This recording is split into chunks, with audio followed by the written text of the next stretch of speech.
إن الحمد لله نحمده ونستعينه ونستهديه ونتوكل عليه ونعوذ بالله من شرور أنفسنا ومن سيئات أعمالنا من يهده الله فلا مضل له ومن يضلل فلا هادي له ونشهد أن لا إله إلا الله ونشهد أن محمدا عبده ورسوله أما بعد.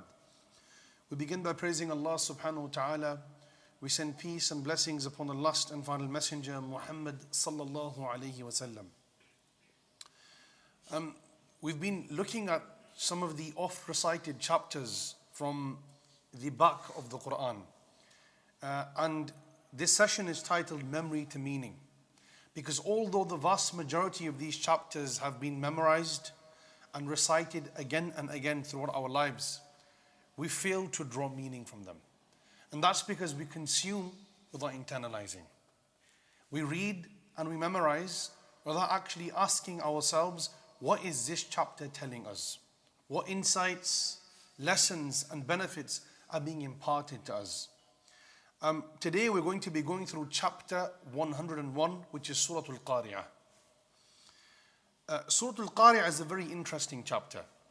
And among the areas that are explored prior to delving into the explanation of a particular surah is what's this chapter's connection and relation to those chapters that come before it and after it. So the surah that precedes Surah Al-Qari'ah, what is it? Anyone?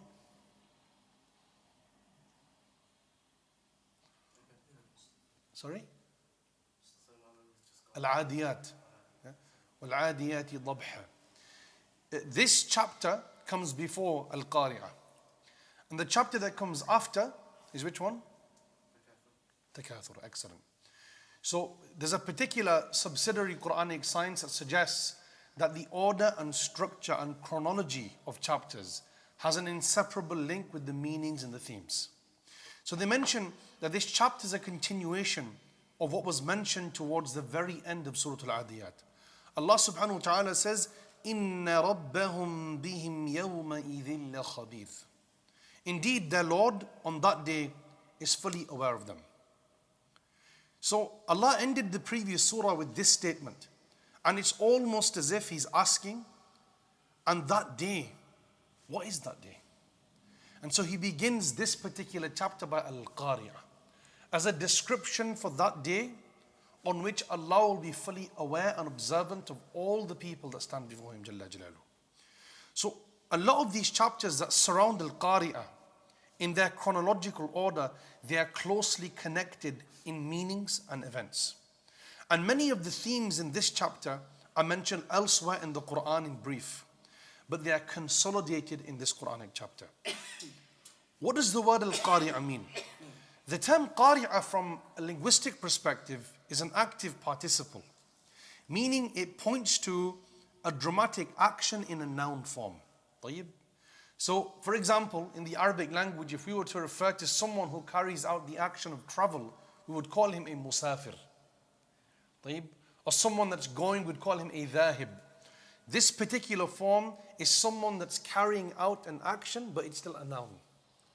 He's embodying that particular action.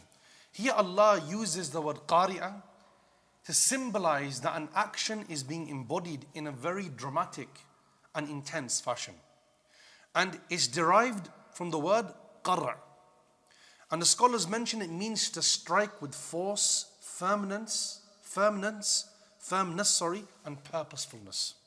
So you could be struck with a stick, and the sound that's produced when the stick collides with the human body will be referred to as a qar'. Also, if somebody bangs on the door and the sound alarms you, this is referred to as quri' al-bab. The door has been struck violently. Okay? So it's the collision of two things upon which a loud, alarming sound is produced that awakens that person. So in modern day Arabic, this would be likened to waking up at night to a terrifying dawn. So what's very interesting is Allah subhanahu wa ta'ala in the previous chapter, what's He speaking of in Surah Al-Adiyat towards the end? Anyone have any idea? I know we haven't covered this particular chapter, But in this chapter, among the contents that are discussed towards the very end are the affairs in the grave. I.e., when the end of times occur, how people are going to be resurrected and they're going to be scattered. Allah speaking about these events in graphic detail. So why is He using the word al-qari'ah to describe the day when He's all aware of people? Why is it described as the day? It's described as al-qari'ah, which is the name of the surah, the striking calamity. Because if we look at the derivatives of this word, it refers to a bang or a noise that awakens a person from slumber. What is that suggesting? Anybody? It's suggesting that we're asleep. These are among the subtle insights that Mufassirun, they extrapolate from this word. Now the reason why Allah begins and initiates this chapter and gives it the title of Al-Qari'ah is because it's a bang, a strike, a thud to awaken us from slumber. Because we are oblivious to the events that are going to occur towards the end of time. And the hustle and bustle of day-to-day life, it preoccupies us from that undeniable reality.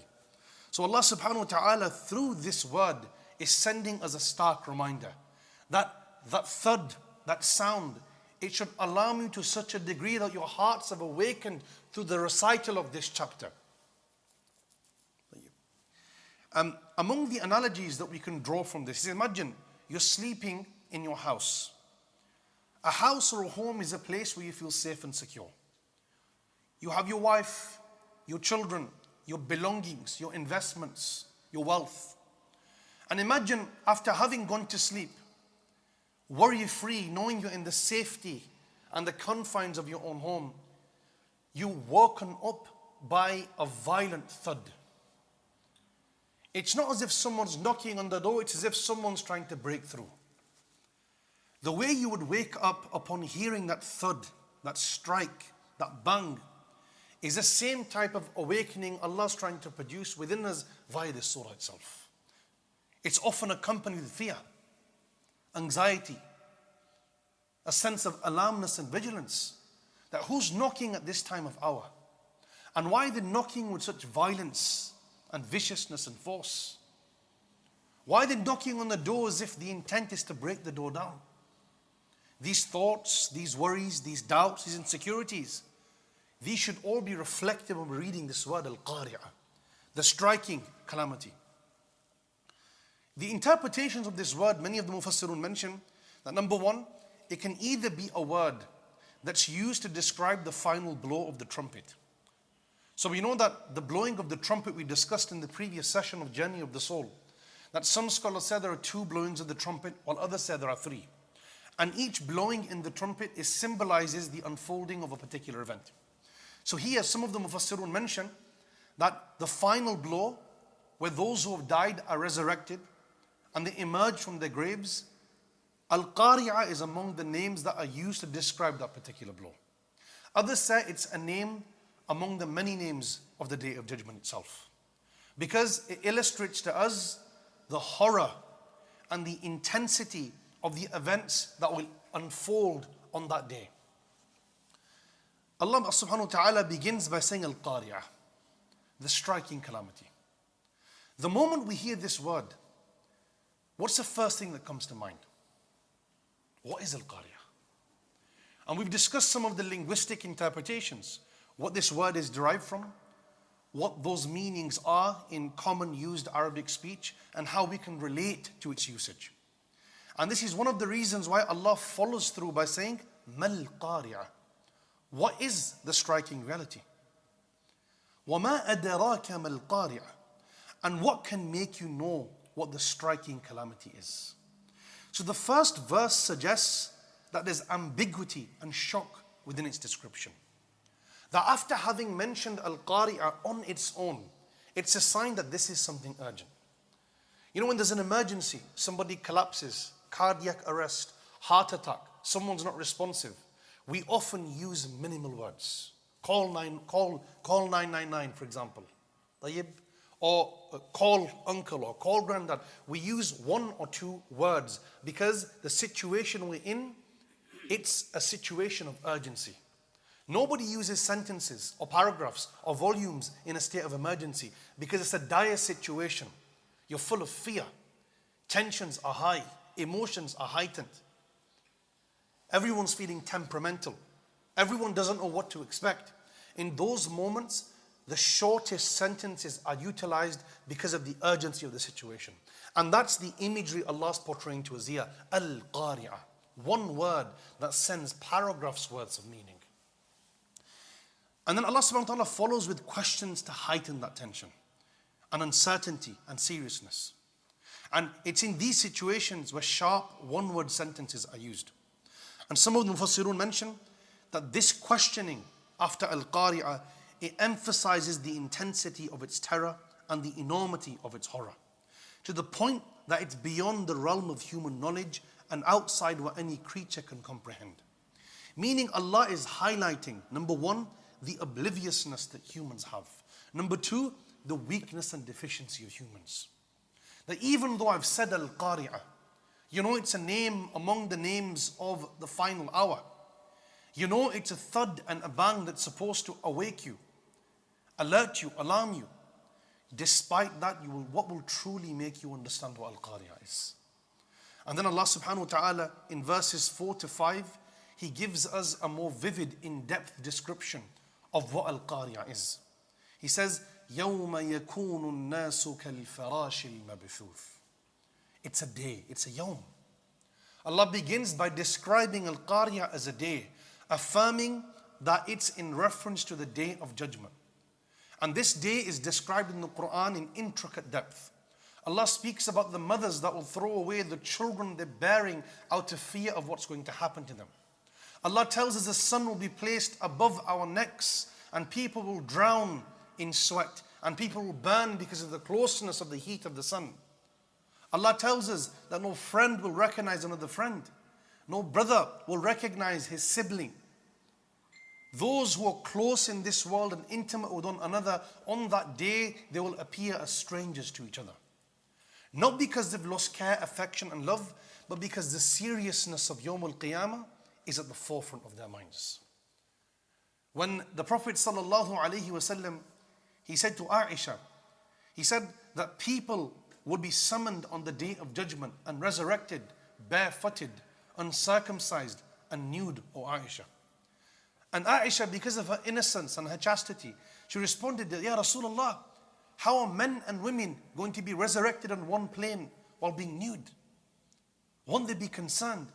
And the Prophet ﷺ said, Ya Aisha, al-amru ashaddu min an yuhimmahum dhalik.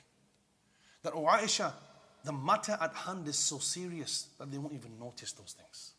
Allahu Akbar. This is what Allah is trying to alert and draw our attention towards here. Allah says it's a day when mankind will be like scattered moths. So here it's a continuation of the terror that's described in verse 3.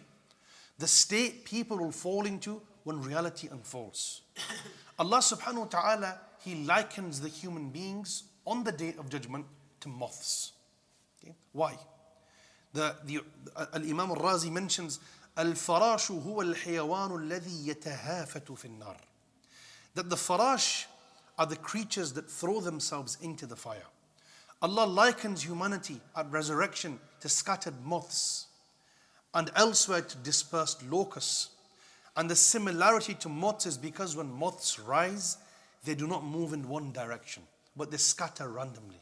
And this indicates that people, when they're resurrected, they'll be so terrified that they will aimlessly move in all directions in search of solace and refuge. But they will not be able to find that peace, that solace, and that safety that they're searching for.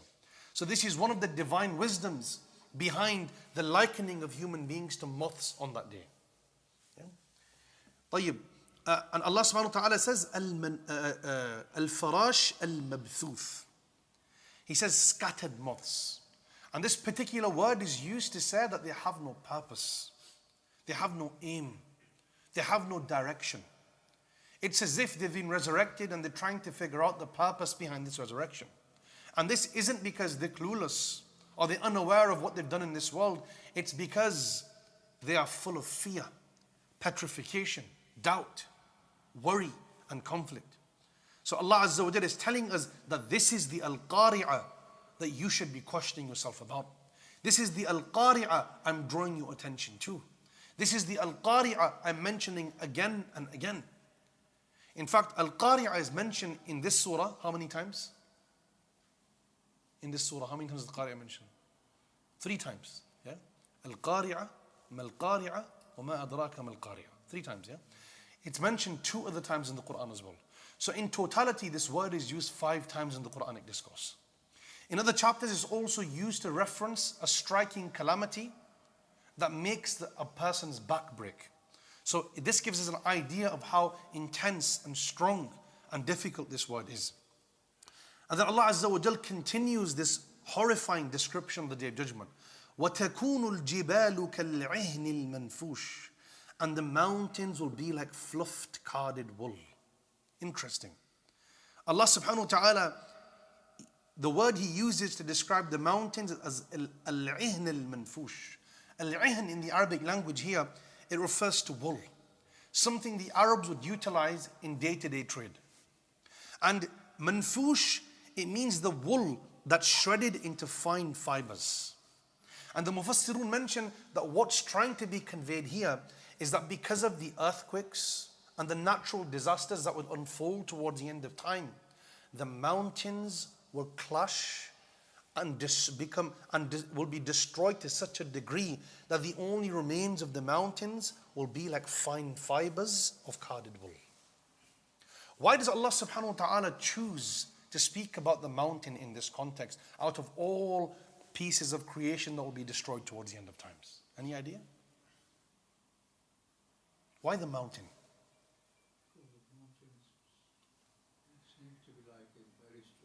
Yes, because the mountain is probably the most majestic creation. It's perceived to be the only form of creation that's pegged in the ground. It's fortified. It's majestic. It's strong. It towers over all of the human race. And it's as if Allah's telling us, if the strongest creation is pulverized, what about you, O humans? It's a strong message for us all. If this is the end of the mountains that will appear like fine fibers of carded, fluffed wool, because of the way in which they're destroyed, then what state will you be in, O mankind, when you stand before Allah subhanahu wa ta'ala?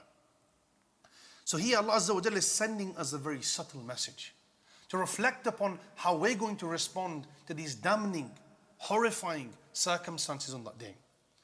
And then Allah Azza wa Jalla abruptly changes the scenario. فَأَمَّا مَنْ ثَقُلَتْ مَوَازِينُهُ فَهُوَ فِي عِيشَةٍ رَاضِيَةٍ. Verses 6 and 7. As for the one whose scales are heavy, he will be in a pleasant, satisfactory life. Why does Allah switch to scales from speaking about moths and destroyed mountains? Let's focus on the mountains. Why does Allah go from the mountains will be like fluffed, carded wool to the scales being heavy on the Day of Judgment? Where's the correlation in meaning here? Anyone? The way the deeds would lead back in that day of the scale. So it is to do with the weight. Very interesting. So some of the Mufassirun mention that Allah Azza wa Jal describes to us that the weightiest piece of creation, the mountains, will become weightless because Allah will cause their destruction. And then Allah abruptly says, but the thing that will be the heaviest is the scales because of your good deeds. Drawing that contrast and that parallel for us. That there's one thing that's being made to become weightless because of the disasters and the catastrophes that will go through, but at the same time, the thing that will retain its weight and value, that will be of utmost importance, are those scales upon which the deed will be placed. So here Allah subhanahu wa ta'ala is saying is that mountains become weightless, but deeds remain the true weight on that day. And this is very interesting. It reminds me of a hadith. Abdullah ibn Mas'ud, very well-known companion. He was the first companion to recite the Quran aloud in the face of persecution in the Meccan society. He was beaten. He was tormented as a result of it. And because of this, he gained a high-ranking station among the companions. And not only that, in many reports, the Prophet nominated him as the most proficient Quran reciter. In fact, in one report he said, if somebody wants to learn the Quran fresh as it was given to me, then learn from Abdullah ibn Mas'ud. One day Abdullah ibn Mas'ud sat with the companions. And he got up, and he was quite short and petite, in his physical appearance. He got up one day, and he approached a tree from which they used to often draw the siwak.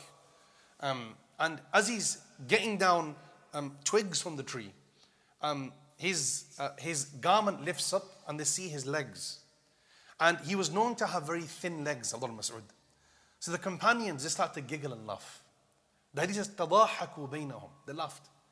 And the Prophet ﷺ, this annoyed him. Because he loved Abdullah ibn Mas'ud. He understood his station, his sacrifices. He said, مِمَّا تَضْحَكُونَ. That what's making you laugh, O my companions? And he said, نَضْحَكُ مِن دِقَّةِ سَاقَيْهِ Ya Rasulullah ﷺ. That we're laughing because of the thinness of his legs. It's just funny. We're looking at this companion who's so huge and majestic in his virtue and nobility, but yet he has the smallest legs. And to which the Prophet ﷺ said, these legs on the day of judgment will weigh more than Uhud, O my companions. These legs in the day of judgment will weigh more than Uhud on the day of judgment. Allahu Akbar. So it reminds us that true weight, true value, true nobility, it's not measured by size or appearance or color. It's measured by the purity and the sincerity that's put into that action itself. And that's one example of many. So here Allah subhanahu wa ta'ala is telling us the scales, the heavier they become, the better the station of the one whose deeds are being weighed. Weight is a representation of acceptance from Allah subhanahu wa ta'ala. If a deed is accepted, it adds weight to our scales. If a deed is rejected because we're doing it for people, all the social media posts that we're posting, the WhatsApp messages we're circulating, when we're taking part in discussions on WhatsApp, if we're doing this just so people praise us, to showcase our knowledge and our acquaintance, then those deeds will not be accepted. They won't add any weight to our scales. But Allah is saying, فَأَمَّا مَنْ ثَقُلَتْ مَوَازِينُهُ. As for the one whose scales become heavy, the mountains become weightless, but the scales become weighty, then that person, فَهُوَ فِي عِيشَةٍ رَاضِيَةٍ. He'll be in a pleasant, satisfactory life. And the word Isha is from the word Aish in the Arabic language. And Aish is different to Haya. Haya in the Arabic language is life. Also al-hayatu dunya, the worldly life. Aish is a worry-free life. It's where you have no stress, you have no strain, you have no niggles. It's a life where you're living carefree and contented. So without the adjective that comes after, it's already symbolizing that it's going to be a stress-free life that brings about prosperity and peace. But Allah adds this descriptive to emphasize the situation even further. Allah says, radiyah. It's a life that person will be satisfied by. Allahu Akbar. And the reason why this word radiyah is so powerful is because it's what humans seek in this world. We all seek rida in this world. People to be pleased with us. Why am I not pleased with my wife? Why am I not pleased with my house? Why am I not pleased with my car? I've just bought this phone, but now I want another phone. I've just purchased my car and spent thousands, but now another car is drawing my attention. Why is that? Because every human being, we seek this satisfaction in this life that we can never gain. So Allah is telling us the ultimate satisfaction that human beings, they're always in pursuit of in this world, Allah will give them that rida on this day. When the scales, they weigh heavy, the deeds are accepted, and Allah showers upon them His endless mercy. فَهُوَ فِي عِيشَةٍ رَاضِيَةٍ. A life free of worry, fully pleasing, and filled with deep contentment. And then Allah subhanahu wa ta'ala, He changes the environment and He says, وَأَمَّا مَنْ خَفَّتْ مَوَازِينُهُ. But as for the one whose scales are light, فَأُمُّهُ هَاوِيَةٌ. His refuge will be the pit of the fire. So what's interesting here is Allah's teaching us that the less weight the scales have, the more negative the outcome is going to be. And the more weighty the scales are, the more noble the outcome is going to be. So as for the one whose scales are light, the one who never did anything for Allah's sake, giving in charity, carrying out the prayer, doing a good deed, helping the poor and the needy. It's a very horrifying point that if we reflect upon it, that all of us here, our final aim and objective is to be accepted by our Lord and entered into paradise, so that we live the required life and we gain the desired outcome.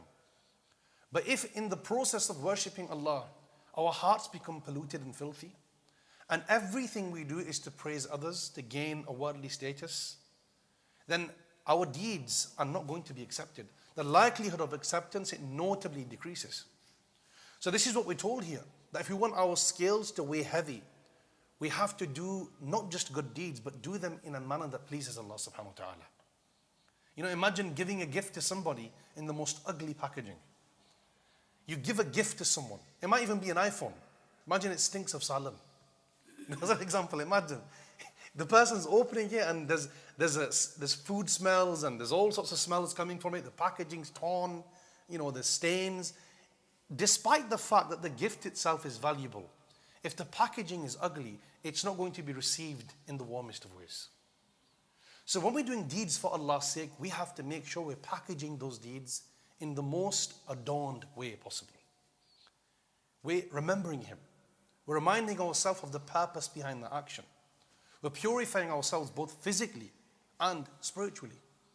We're reminding ourselves before, throughout and after that this is for you, O Allah. Because you created me, you fashioned me. And I want this to be a testimony for me when I stand before you, Jalla Jalaluh. So here we're taught that this is what's going to get us that weighty station when we stand before Allah Azza wa Jal. In the Journey of the Soul series, among the things we discussed is about the Mizan on the Day of Judgment. Is what's actually weighed? Anyone remember this? What does Allah weigh on the scales? The scholars differed upon how the deeds are actually weighed. How is this weighing system carried out? What's the operation? Is it the deeds? Is it the person? Is it the book of good deeds? The scholars have differed.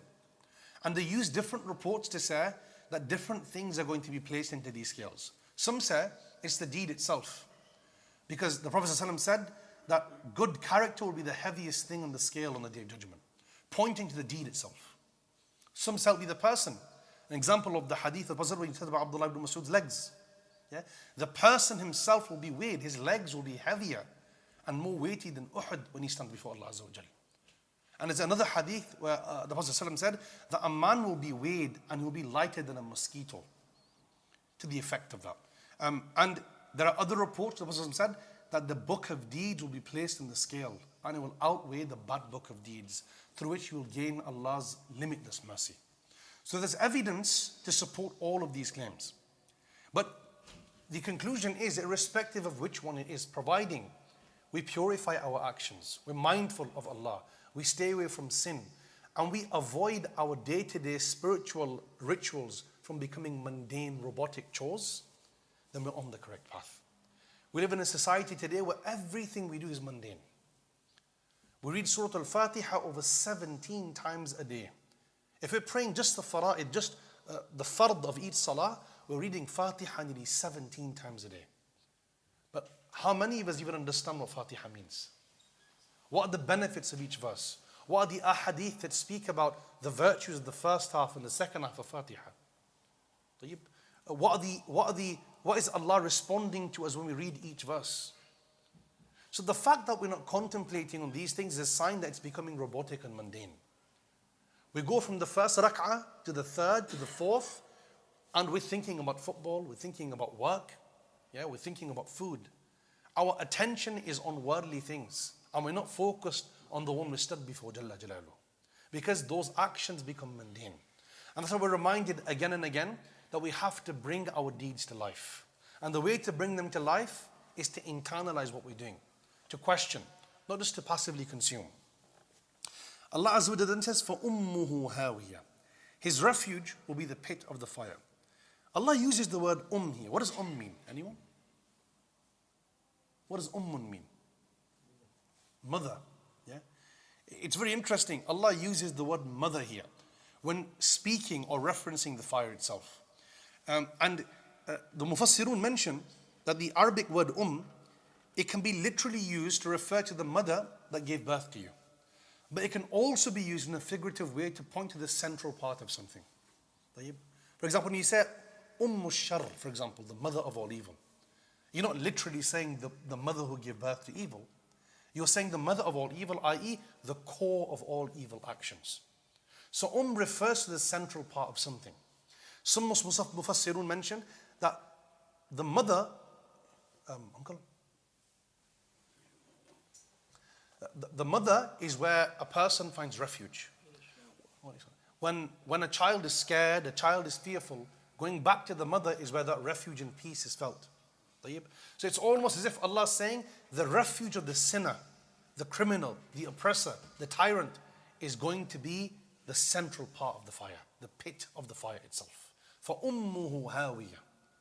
The central part of Jahannam is where he's going to be flogged on his face. And the word هاوية in the Arabic language, the Mufassirun mention that هاوية is المكان المنخفض بين الجبلين الذي إذا سقط فيه إنسان أو دابة هلك. He says that the word هاوية in the Arabic language, it refers to a deep chasm between mountains. If a person or an animal fell into this chasm, they would perish. So it's as if Allah is giving us here vivid imagery, that a person's been flogged into the pit of the hellfire, and the falling is never ending. Up until he reaches the depths of that place, he'll continue falling.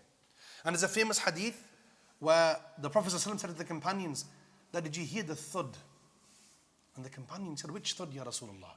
He said, I heard the thud of a rock that was thrown into the fire 70,000 years ago. Something along these lines, 70 years or 70,000 years ago, and it just reached the pit of the fire now. Meaning that falling, it's never ending. Imagine the feeling, quite often mental health experts, when they're asked, what is clinical depression? What does it mean to feel anxious all the time?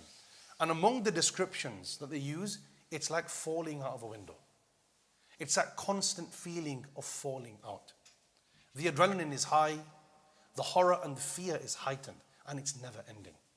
That's often the way it's described. And this is the exact description Allah is saying here. فَأُمُّهُ هَاوِيَةٌ. That he'll be flogged into the depths of the fire, and that falling will never come to a stop.